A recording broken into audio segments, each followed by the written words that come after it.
मैं एक नेपाली उन सभी भारतवासियों से बोलना चाहता हूं कि नेपाल के खिलाफ गालियां देना बंद करो। गालियां देना हमें भी आता है। बार बार कुछ भारतवासियों बोल रहा है कि चाइना की गुलामी कर रहा है नेपाल, कि चाइना के एक साने पर भारत के खिलाफ बोल रहा है नेपाल। जो भी भारतीय नेपाल के खिलाफ ऐसा बोल रहा है तो उन्हें आज मैं बताऊंगा नेपाल क्या है और भारत क्या है।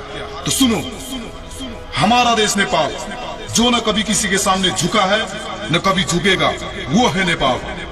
विश्व में एक ही ऐसा देश है जो किसी के गुलाम नहीं बना है, वो है नेपाल। विश्व में एक ही ऐसा देश है जो शांति के प्रतीक माना जाता है, वो है नेपाल। हमें गर्व है कि हमारा जन्म नेपाल में हुआ है। और कुछ भारतवासियों हमेशा एक ही बात करता है कि चाइना के उकसाने पर भारत के खिलाफ बोल रहा है नेपाल। अरे तुम्हारा दुश्मनी चाइना से है तो हमें वो गुस्सा हम पे क्यों उतार रहे हो? बहुत घमंड है तुम्हें अपनी ताकत पर, तो लड़ो ना चाइना से। देखते हैं कितने पड़ोसी मुल्क से तुम जीत पाते हो। आज भारत को लग रहा है कि हम सबसे ज्यादा पावरफुल देश है, तो हिटलर का हिस्ट्री पता ही होगा भारतवासियों को। हिटलर को भी ऐसा ही लगा था कि हम बहुत पावरफुल है, हमें कोई नहीं हरा सकता। और परिणाम क्या हुआ पता ही होगा। अगर फिर भी नहीं समझते तो ठीक है, भविष्य में समझ जाओगे।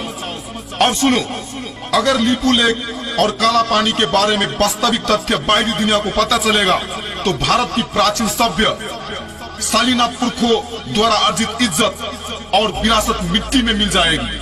तब सारी दुनिया भारतीयों को एक घटिया क्षुद्र चित्त वाली कौम के रूप में जानेगी। उसके बाद भारत को एक बड़ी शर्मिंदगी के साथ नेपाल का काला पानी, लीपू लेक और लिपियाधुरा वापस देना होगा। अब सवाल सिर्फ इतना ही है कि भारत पहले ही इज्जत के साथ वापस देना चाहते हैं या बाद में काला मुंह दिखाकर बेइज्जत के साथ। याद रहे कि नेपाल सिक्किम नहीं है और गोरखाली कौम को लाचार आत्मसमर्पण करने वाली कौम भी नहीं है। भारत जरूर कुछ दलाल नेपाली राजनीतिज्ञ, गद्दार और दलाल नेता कार्यकर्ताओं को खरीद सकता है, लेकिन नेपाली जनता के देश प्रेम को कभी नहीं खरीद सकता, जो अपने देश के लिए लड़कर बलिदान देने के लिए तैयार है।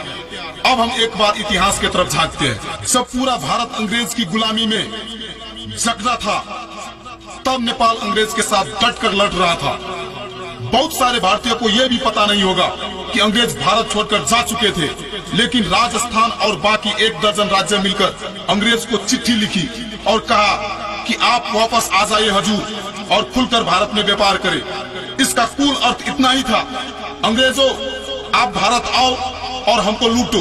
अंग्रेज फिर वापस आए और कायर और स्वार्थी भारतीयों पर फिर से हुकूमत करने का दरवाजा खुल गया। उस समय पंजाब, मैसूर और बंगाल के सिवाय बाकी सब छोटे मोटे राज्य अंग्रेज के तलबे चाटने में ही व्यस्त थे। भारतवर्ष की उस नाजुक घड़ी में पूर्वीय संस्कृति और पूर्व की पुरखाओं की विरासत बचाने के लिए नेपाल ने पंजाब और बाकी भारतीय राज्यों के साथ सैनिक गठबंधन की पहल की, ताकि अंग्रेज के साथ सम्मिलित युद्ध करते हुए उनको सिर्फ भारतीय उपमहाद्वीप से ही नहीं बल्कि एशिया से ही बाहर खदेड़ा जाए। लेकिन किसी भी भारतीय राज्य ने नेपाल की इस प्रयास को सुना ही नहीं और इसी बीच उसी का फायदा उठाते हुए अंग्रेज ने नेपाल पर हमला कर दिया। किसी भारतीय राज्य ने सहायता नहीं किया बल्कि तमाशा देखते रहे और कायर भारतवासी अंग्रेज के तलवे तब भी चाटते रहे। सोचो, अगर एंग्लो नेपाल युद्ध में भारत की किसी एक राज्य ने भी साथ दिया होता तो भारत की इतिहास कुछ और ही होता।